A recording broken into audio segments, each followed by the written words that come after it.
ইনকিলাব জিন্দাবাদ, লাইলা বেগম জিন্দাবাদ জিন্দাবাদ জিন্দাবাদ, বদরুদ্দিন আজমল জিন্দাবাদ জিন্দাবাদ জিন্দাবাদ, তালা সাফি জিন্দাবাদ জিন্দাবাদ জিন্দাবাদ। হয় কথাটো তো সঁচা কৈছে, কাৰণ 2006 চনৰ পৰা ইয়াতে আমাৰ দলৰ হজৰত মাওলানা বদৰুদ্দিন আজমল আল কাসিমি সাহেবৰ নেতৃত্বত যি দল সৃষ্টি হৈছে, আমাৰ দক্ষিণ শালমাৰা সমষ্টিৰ পৰা সৃষ্টি হৈছিল।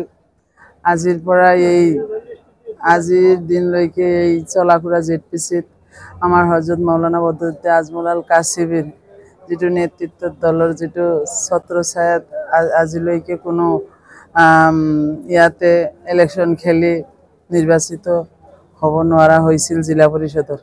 তো ওপৰৰ আল্লাহৰ ইচ্ছা, এইবাৰ প্ৰথমবাৰ ওপৰৰ আল্লাহৰ ইচ্ছা আৰু মানুহৰ দয়াত ৰাইজৰ মোৰ সঁহাৰি দিছিলে, ৰাইজে মোক ভোট দিলে। সেইকাৰণে আল্লাহ তালাৰ হুকুম হৈছিল মোক এইবাৰ চলাফুৰা জেডপিচিত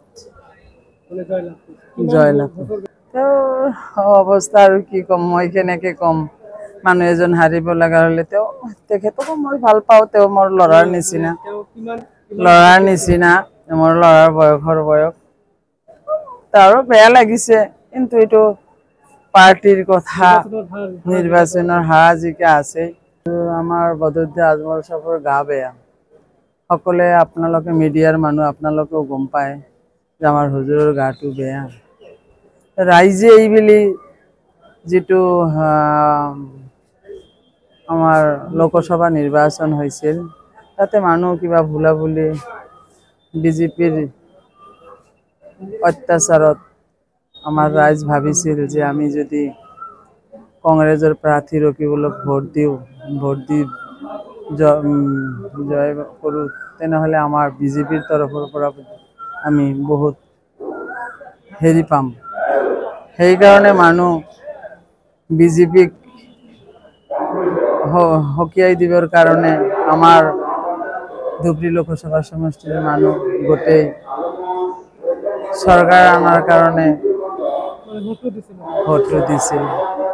আচলতে কথাটো হ'ল যে ভোটটো তেখেতে দিছিলে, আমাৰ ৰাইজে দিছিলে, কিন্তু দিয়াৰ পিছত দেখিলে যে যি আশাত ভোটটো দিছিলে সেই আশা নহ'ল।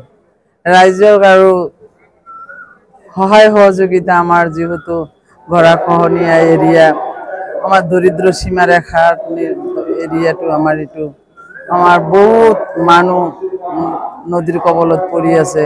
ভাবিছিল যে আমি